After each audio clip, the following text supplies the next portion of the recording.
it's you. So in our last episode, we talked about the British Empire by going into William Shakespeare's plays with the Henry VIII, whatever he eats, and also Elizabeth I, the last Tudor. And also the Pilgrims and how Thanksgiving began. And in this episode, we are going to talk about the Russian Empire. And stay tuned for our extra history. Today's going to be fabulous. So, buckle up and let's get started. Why don't we start by looking at some notes, shall we?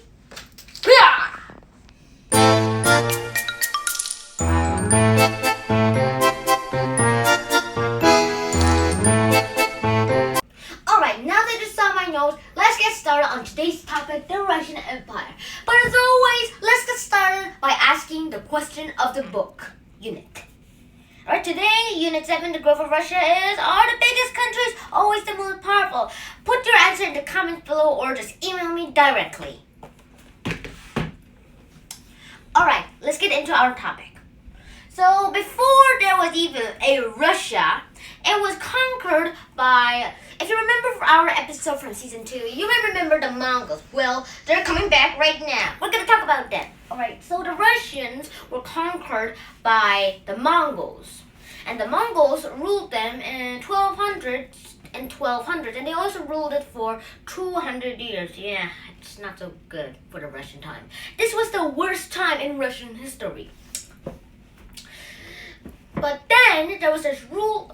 There were a lot of talented rulers and great rulers in Russia. So one of them was Ivan III. Here, I'll write his name. Ivan III. Whoa. Ivan III. Also known as Ivan the Great. Alright, so Ivan III, Ivan the Great, became ruler and king. And then in the last era of 1480 of the Mongol rule, he refused to pay the tribute to the Mongols. Oh, I also forgot to tell you that the Mongols made them to pay them tributes. The tribute, what is the tribute? Animal fur. Alright, Ivan III made the independence of Russia, and he was the one who made Russia an independent state. And he fought for the independence. Right after Ivan III died, there was a new ruler called Ivan IV. But instead of going for the title king, he went for the title Tsar. Here, I'll write the name. Ivan IV, also known as Ivan the Terrible. I'll explain you why that happened. And he also went for the name Tsar. Tsar means Caesar or emperor. So I guess people would like the word emperor. Emperors have a greater power than kings. Ding dong. Yay! Of course. And Ivan IV was in Moscow, and also he just wanted to double cross the Mongols back, but we're gonna talk about it later. Alright, Ivan IV was very brutal, and that's how he got his name, Ivan the Terrible. And if history ever unravels, I should be known as Shenda Clickbait.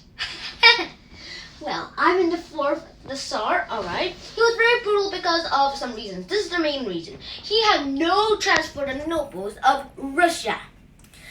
And he killed a lot of them. He also had a secret police. They're just spies. They're spies who spied on a lot of people and told Ivan IV, Ivan the Terrible, about what they saw and heard. Well, and also Ivan IV even killed his own son. Who'd even do that? Ivan IV religions. Alright. Okay, now that we know that he has a secret police, let's get into his laws. Ivan IV, which is Ivan the Terrible, also limited the rights of peasants. So if you're a peasant farmer and you're living at Ivan IV's time, you'd have to work every day. Limited rights. Alright, so as I said earlier, Ivan IV wanted to outdo Ivan III. So he went out to conquer the Mongols. He successfully did it, and then he successfully did it, and those Mongols that we're talking about is on the steppes of the Eastern Black Sea. Right here. Or right here, well. Sources disagree. Alright. He succeeded in doing that, and he largely expanded the Russian Empire.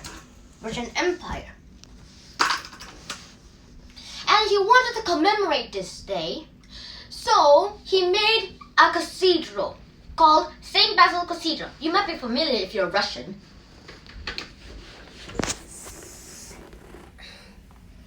St.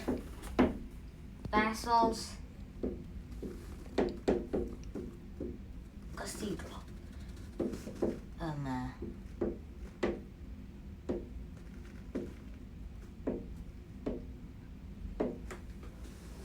Well, what is St. Basil Cathedral? Well, you might think of it as a church, but it's a lot of churches. If you have ever saw a picture of the St. Basil Cathedral or even went there, you might see a lot of towers. And a lot of different decorations. Well, one tower is a church. So that means there are several churches on the St. Basil's Cathedral. That's just what I'm saying. Oh yeah. And the St. Basil Cathedral slowly became a symbol of Russia. Well, that's hardly unsurprising. Alright. Shortly before Ivan IV, remember Ivan the Terrible, died, he went to conquer Siberia. If you're wondering where Siberia is, it's this red part. He went to conquer there, but he didn't go there personally. He asked a Russian explorer called Yermak. Here, I'll write his name. Kind of sounds like cat. Yermak.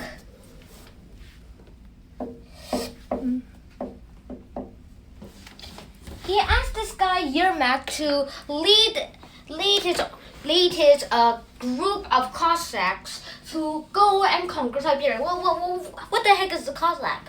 Well, a Cossack they are Russian peasants who ran away from their lord to become soldiers or pirates, and they mainly live here now.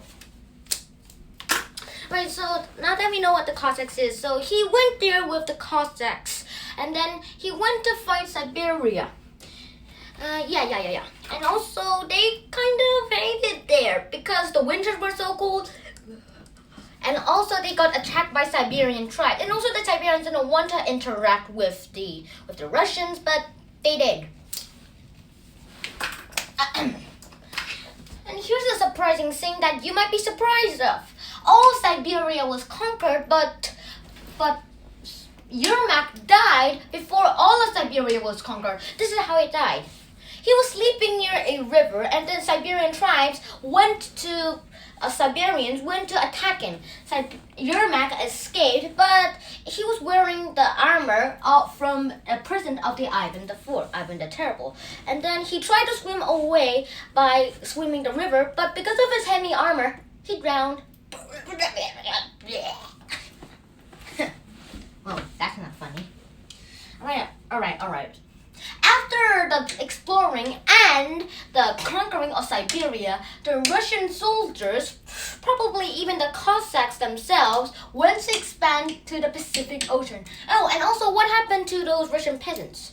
Well, they ran away from their lords, but they're still Cossacks, and they went to live into Siberia, this part, to have better lives. Well, at least they tried to. 왜 사이베리아를 그렇게 통과하려고 그랬어요? Well, here's why they went to conquer Siberia. Siberia had a lot of valuable resources. No. Back then, diamonds or jewels weren't as valuable as their valuable resources back then. Long ago, the valuable resources were wood and animal fur. I know, that sounds crazy, but it was. Alright. All of Siberia had all of those resources, and here's why they wanted those resources. Wood can be used to make houses, boats, and also other weapons, and fur can be used to make clothes, which is suitable for the winter. And and also, when they reached the Pacific Ocean, when the Russians reached the Pacific Ocean, it contained almost all of Northern Asia. And they also contained a bit of Europe, but that's for another story. And when they reached to the other side of Asia, to the Pacific Ocean, they met an island nation. You might know this island nation as Japan. Japan, samurai, ninjas. Hoya, hasa. Done quiz. Oh, it's you. I just finished my quiz. Okay, let's get into our writing.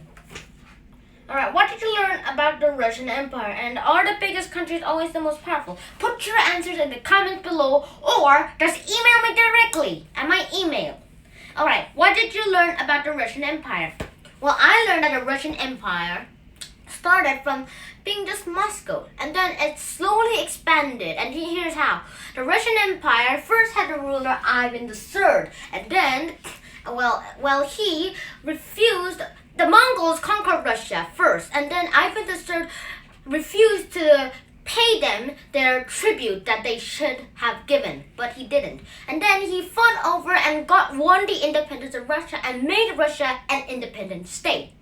Okay, after Ivan III died, Ivan IV became the ruler. Ivan IV was also known as Ivan the Terrible.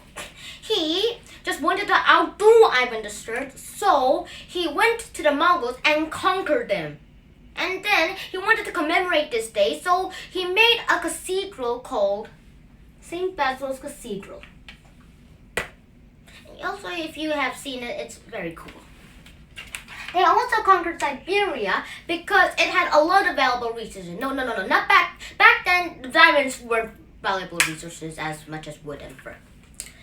Alright, and slowly, after Siberia was conquered, they gradually went to the other side of Asia, to the Pacific Ocean. And then Russia included almost all of Northern Asia.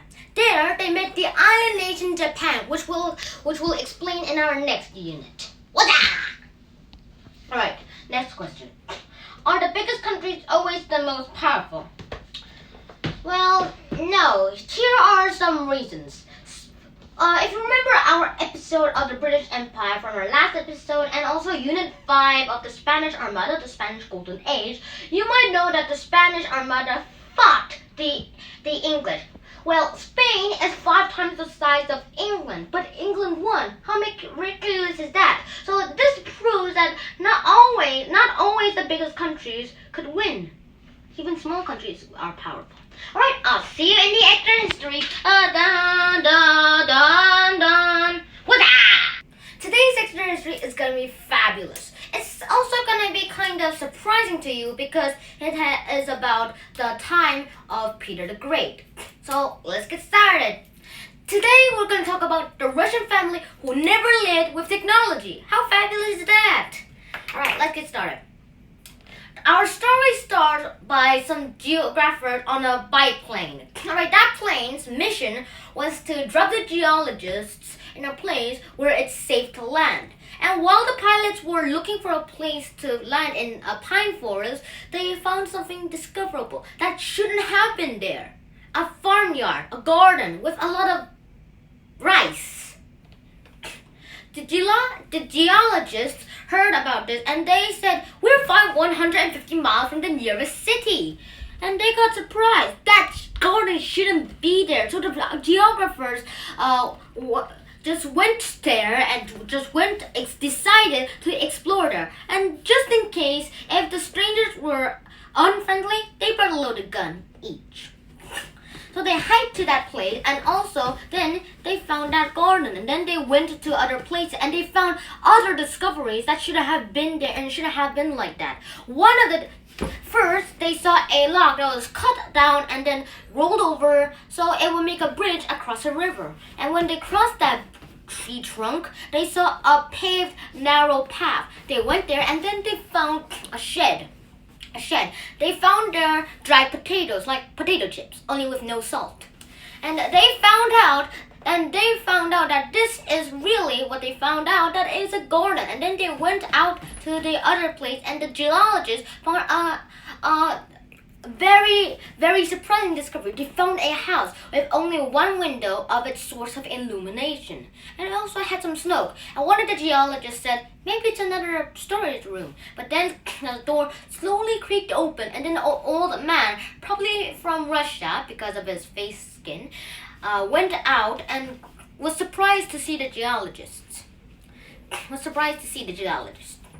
And then one of the geologists, just to break the tension, they said, "Greetings, grandfather, we come to visit."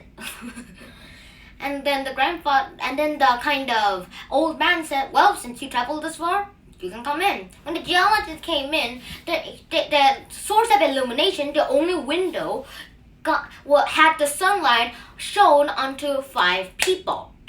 There was the old man, 2 sons, and 2 daughters. The 2 daughters were surprised and scared. One of the daughters just hid behind a log and just said, "This is for our sins." And then a geologist found out that they were scaring the family, so they went outside a few miles away and camped outside to eat lunch. And then the family came out, and the geologist offered some of their food: jam, bread, salt, and also a lot of food that we might eat today. The daughters scared and said, "We're not allowed that," because they never saw it. Here's why. The geologists were surprised and asked the old man if they've ever eaten bread, and if he'd have eaten bread. Well, he said that he had eaten bread, but his daughters and sons never eaten it.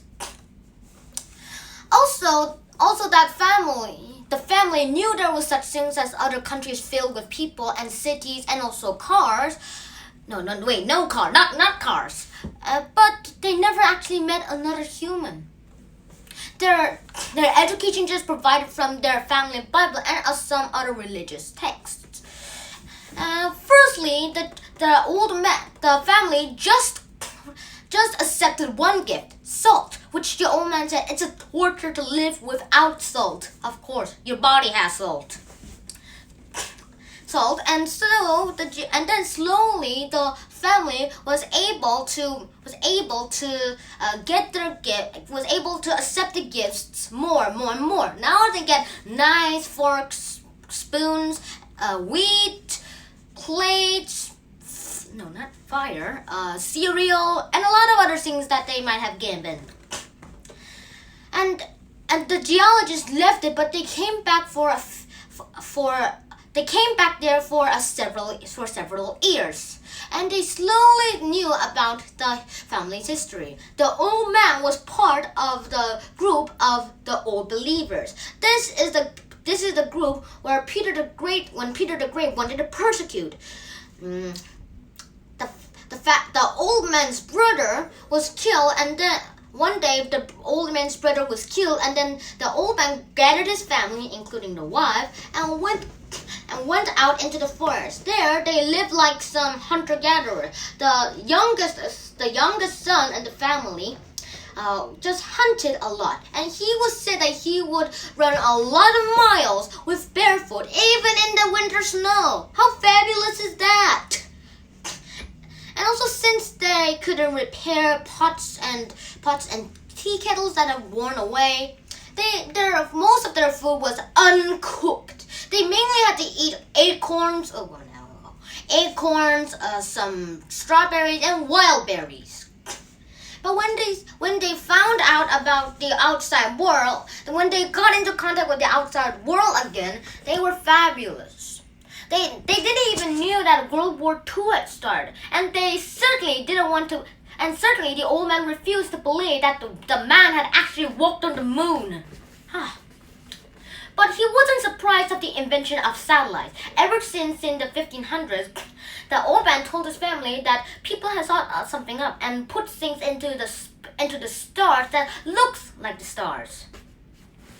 They weren't surprised at the invention of satellite. How cool is that? Well, when the family went to the geologist's camp, they found out about television. When they first saw television, they were scared that it was a punishment, so they just prayed for forgiveness of their sins. Well, but slowly, since the geographers arrived, family members died. Not the wife. She already died because of starvation. First, the daughter died, and then the sons, and then one of the geologist's favorite friend, the youngest son who kind of hunted, died of pneumonia. Since he didn't went out to the outside world, his body wasn't immune to the diseases. The geologist begged for the family to bring him to a hospital so he could live, but the family refused. Even the son, who was sick, the son just said his last words were a whisper. A man should live how God grants him, even if he's sick and need to die.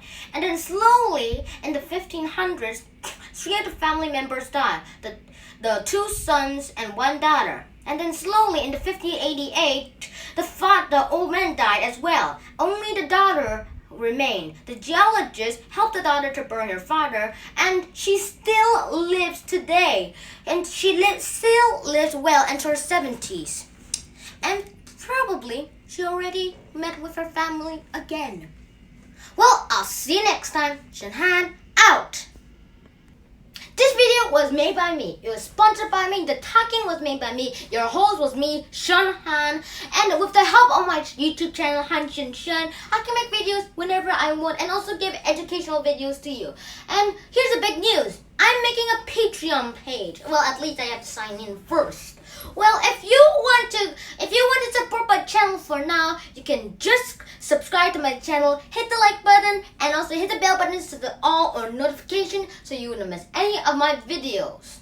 And also, if I do ask a question, please answer them in the comments below or just email me at 20jur@naver.com.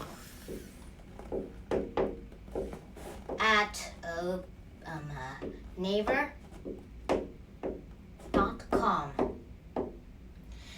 Also, these maps were drawn by me, and now I just drew 15 maps. This glass color was written by me, and today's question is: